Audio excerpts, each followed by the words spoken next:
Hey guys, I hate saying that. I feel so awkward. I'm Jasmine, and this is my channel where I talk about mental health because my mind matters and I talk about it. And today, I wanted to talk about anxiety in relationships. And I'm going to be reading off my notes, so just excuse me. Alright. So I want to start by saying that it is very common to have anxiety in relationships. And there are also many causes and kinds, and it varies between each individual person and their own story. To name just a few events, there's past abusive relationships, verbal and physical, sexual assault or harassment, cheating, and abandonment. All of these can also sometimes promote PTSD, or at least some form of PTSD. Whether it be mild or severe. These events don't even necessarily have to happen to someone directly or involve a romantic partner to promote the anxiety in the person. There are also many ways of coping with this anxiety. Excuse me. There are also many ways of coping with this anxiety. And for those whose partner is the anxious one, there are many ways to calm their anxiety, and once again, it is different for every individual. To know specifically how you can help your partner, you need to only ask them. Talk to them, but know when to listen. Lost my place. I'm sorry, I wish I could edit. I say that in every video. But anyways, talk to them, but know when to listen. Show them that you care. Be sincere. Be gentle. And be understanding and patient. Use those 5 languages of love. And comfort them. Make them feel safe with you. Be their hero. Prove to them that you will never be the one to hurt them, no matter how long it may take for them to fully trust you. Or to trust that. And also know when to give them their space. That is also very important, especially for someone who has experienced abuse and sexual harassment. They especially need to have their space. Alright. So now, without further ado, I would like to open up and share with you my story. So, I have a lot of anxiety when it comes to my relationship, and my anxiety comes from emotional abandonment. I will be 23 this year, so for the past 23 years, I have been single. For 23 years, I have been in love with a few guys, and none of them have reciprocated. I had my first kiss when I was 20 years old. For 23 years, I have dealt with my depression and my loneliness. The only thing I've ever wanted, the only thing I've ever asked God for, was the only thing I've never gotten. And that was for love and companionship. A reliable emotional support, a partner, a life mate. Someone to see me, like really see me. My depression, my fears, my fangirling, and all my unique quirks. Someone to kiss, to hold my hand, to cuddle and give me endless back rubs or tickles or whatever you call them. Like, what is the actual name for that, really? Someone to make... That's the wrong word. Someone to wake up to. But instead, I've always been alone, and that has been the main source of my depression and suicidal thoughts. I've believed that love doesn't exist, and I will always be alone, never receiving the love, attention, affection, and emotional support that I need. Because it's never happened before, so why would it ever happen? I believed that I was unlovable and ugly because no romantic partner has ever existed to tell me I love you or good morning, beautiful. I've never been on a date until I started Tinder just last year. And no guy has ever brought me flowers or my true obsession, stuffed animals. Forever alone on Valentine's Day. Oh well. So, everyone always told me things like, it will happen, or you're not missing out on anything, or I'm forgetting things, or enjoy being single. And to those people, I say, you don't know what it's like for me. And also to those people, I say, F off. In my trials, I've had no choice but to suffer through and overcome them independently. And I've grown sick and tired of it, regardless of how strong I have become in my mental health. Mentally, I guess.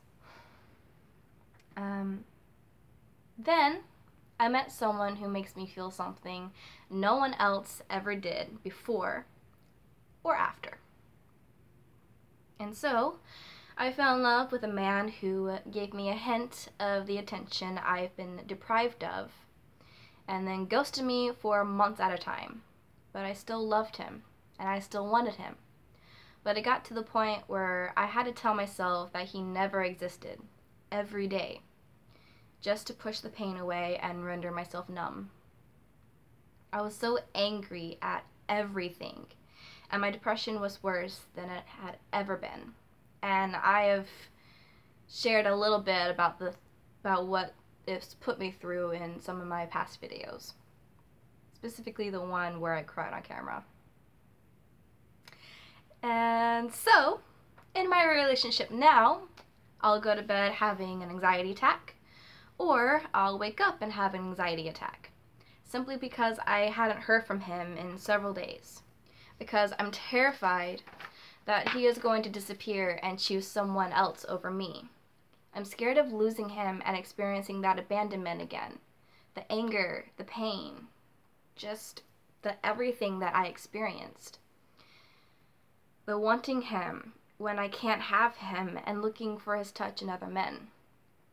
And I also fear that if I just say or do one thing wrong, then he's just gonna leave me, just like that.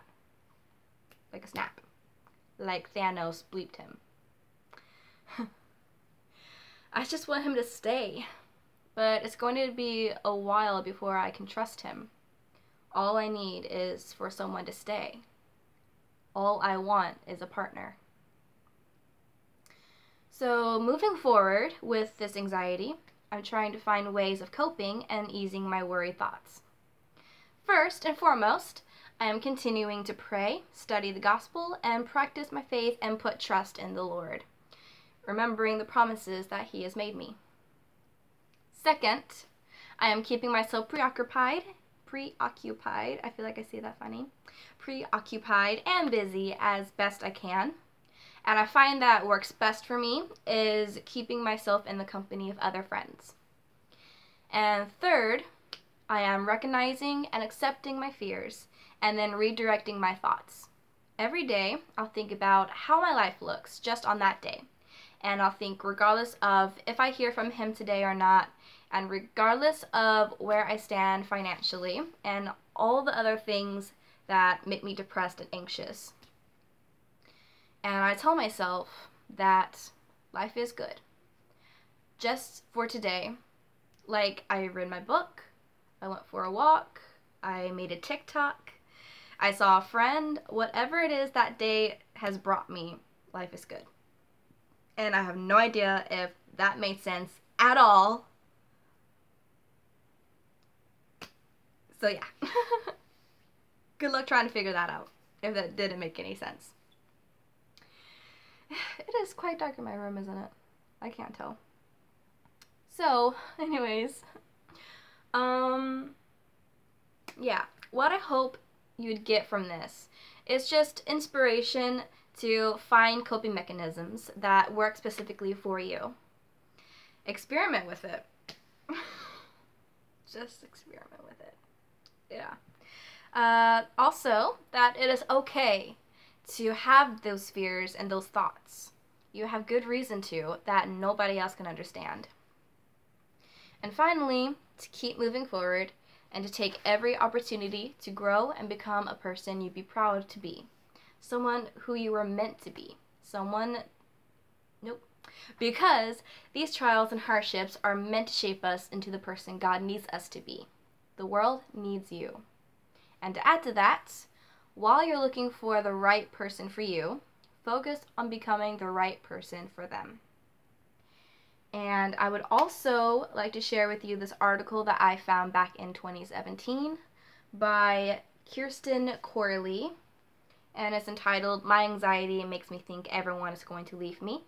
And I just think this is something that everyone can relate to, and everyone with anxiety, I guess.